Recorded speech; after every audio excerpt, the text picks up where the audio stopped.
अरबी समुद्रातील छत्रपती शिवाजी महाराज स्मारकाचं उद्घाटन अवघ्या काही तासांवर येऊन ठेपलंय।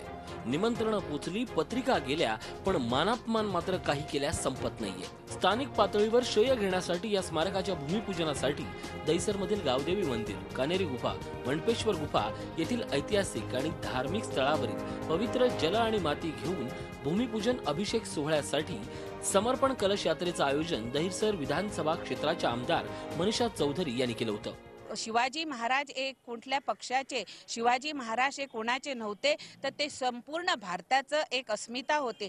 ज्याच्या ज्याच्या मतामध्ये शिवछत्रपती हृदयामध्ये आहेत, तो प्रत्येक माणसांनी ह्या आपली अस्मिता जागृत करून ह्या कार्यक्रमाला सगळ्यांनी सामील व्हावं।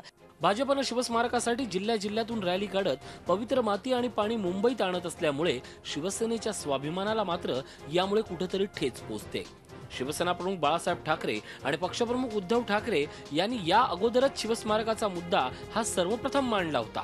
यामुळे शिवसेनेकडूनही आमच्यामुळेच हे स्मारक होते यावर श्रेयाची लढाई दिसते।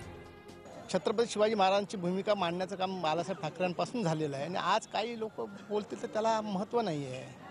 लोक जाणतात की पूर्वीपासून छत्रपती शिवाजी महाराजांचं नाव घेऊन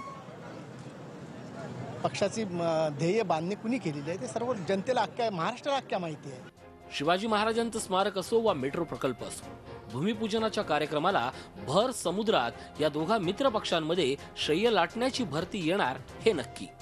गणेश कवडे, झी मीडिया, बोरिवली।